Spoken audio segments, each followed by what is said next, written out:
రాజశేఖర్ రెడ్డి గారు ఆ డిటిపి పెట్టారు. రాజశేఖర్ రెడ్డి గారి టైంలో శాంక్షన్ అయింది. అది కలుషితంగా, నీళ్లు కలుషితం కాకుండా ఉండడానికి రాజశేఖర్ రెడ్డి గారు శాంక్షన్ చేస్తే కనీసం దాన్ని నడపడం చేతనైందా మీకు? ప్రజల కోసం మంచి నీళ్లు ఇవ్వడానికైనా చేతనైందా మీకు? ఈ రోజు లూమ్స్ లో పాపం వాళ్ళ పవర్ స్లాబ్ మీరు మార్చడంతో 1000 రూపాయలు వచ్చే బిల్లు ఇప్పుడు 5000 వస్తుందట. దాంతో పాపం ప్రజలు బతకాలా, అప్పుల పాలైపోవాలా, ఆత్మహత్యలు చేసుకోవాలా అని ఇక్కడ గగ్గోలు పెడుతుంటే మీ చెవికేమో పడదు. మీరా మాట్లాడేది? పక్కనే ఇంకో రాష్ట్రం ఉంది. ఆ పక్క రాష్ట్రంలో డీజిల్ ధర ఎంత, పెట్రోల్ ధర ఎంత, ఇక్కడ ఎంత?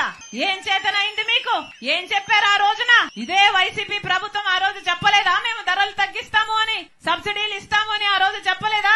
అంతెందుకు, మందు బాటలు కూడా పక్క రాష్ట్రంలో తక్కువేనట. ఇక్కడ క్వార్టర్ బాటిల్ ఎంత, అక్కడ క్వార్టర్ బాటిల్ ఎంత?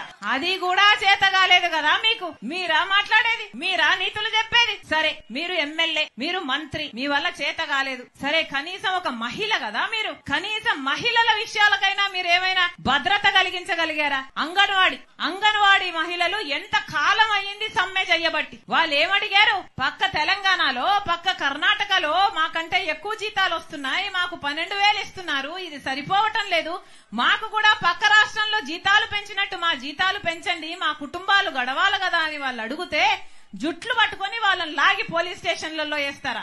ఎన్నిసార్లు అంగన్వాడీ మహిళల మీద ఎన్ని దాడులు చేశారు ఆశా వర్కర్లు. వాళ్ళైనా ఏమడిగారు? వాళ్ళు కూడా అదే అడిగారు కదా. పాపం చిన్న చిన్న గ్రామాలలో ఆరోగ్యం చూసుకునే వాళ్ళు ఆశా వర్కర్. పోనీ వాళ్ళ మీదైనా గౌరవం ఉందా మీకు? మహిళలు కదా అంగన్వాడీ ఆశా వర్కర్లు అంటే. ఆ రోజు చంద్రబాబు గారు గుర్రాలతో తొక్కిచ్చారు. ఇట్లనే వాళ్ళు జీతాల కోసం పోరాడితే ఈ రోజు మీరు పోలీస్ బూట్ కాలు చేత తొక్కిస్తున్నారు. మీకు చంద్రబాబు గారికి ఏమిటి తేడా? మీరా రాజశేఖర్ రెడ్డి గారి ఆశయాల గురించి మాట్లాడేది?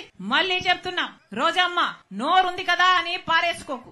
ఇదే పక్క రాష్ట్రంలో ఇలాగే రాజశేఖర్ రెడ్డి బిడ్డ మీద అధిక ప్రసంగం, ఇలాగే అతిగా మాట్లాడితే జనాలు వాళ్ళందరినీ ఓడగొడితే ఇప్పుడు వాళ్ళు ఇంట్లో కూర్చొని ఉన్నారు. మీ పరిస్థితి కూడా అదే అవుతుంది.